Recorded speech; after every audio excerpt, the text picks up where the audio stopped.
I don't think that it should be very challenging for them. The industry has multiple providers, and all of us have the combined supply capability to be able to deliver plenty of energy storage and hit those targets in that time frame. Um, you know, I think the challenge that they're dealing with right now is that they're not familiar with these technologies. So the utilities are trying to get educated quickly about, what these different things are, which one they should buy. The key challenges in assessing energy storage cost effectiveness are that the use cases, vary from project to project. And so at STEM, what we do is locate on the customer side of the meter. We create value for the commercial or industrial customer, and we aggregate the excess capacity of our systems. We offer that to the utility or into the market, and we'll offer that in whatever the sort of highest return fashion is.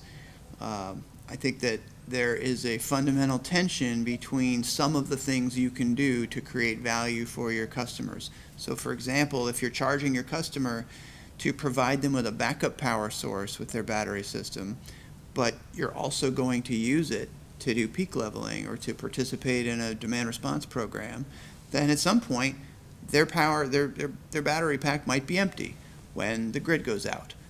And now they don't have a backup power system. So if you want to charge them for a backup power system, do you need to keep some of your battery aside and never dip into it while you're doing these other things?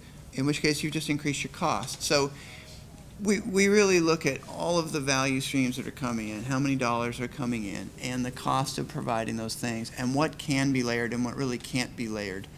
That's STEM's approach to evaluating that.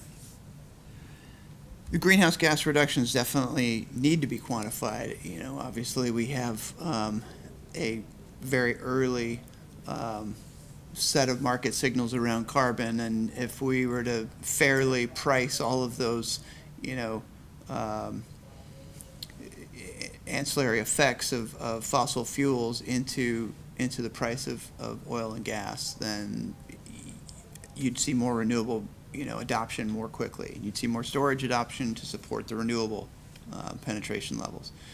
So, are there costs that are not included? Yeah. The other kind of piece of this, I guess, that I would say is that when an energy storage system is deployed, it makes the grid greener, but it also reduces the cost for the commercial customer where it's sited. So you have these multiple layers, and I think that it's difficult to kind of make a blanket statement about exactly what the cost effectiveness is. It's always going to be case by case.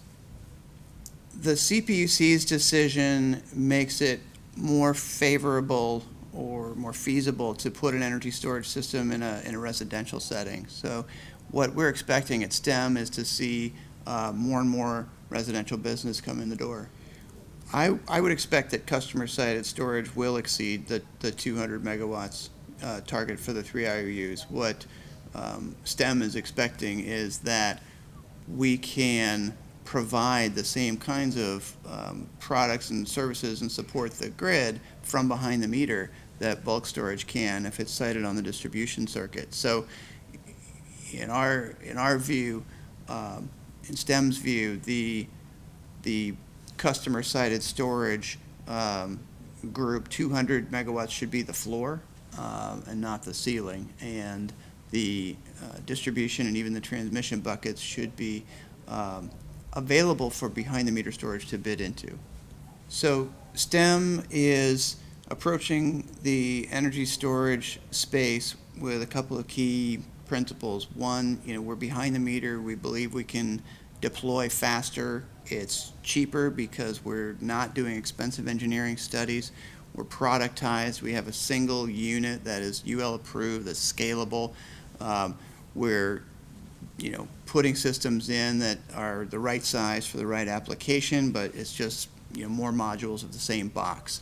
So STEM is we're distributed, we're standardized, we're behind the meter, and we're utility friendly. We also feel that the greatest value that can be extracted from energy storage is extracted when the technology providers and the folks who are responsible for the safe, clean, and reliable operation of the grid can collaborate and can share information. The utilities know where the problem circuits are, they know when the problem events are occurring, and with that information, we can deploy storage in the right ways smartly to be most cost effective.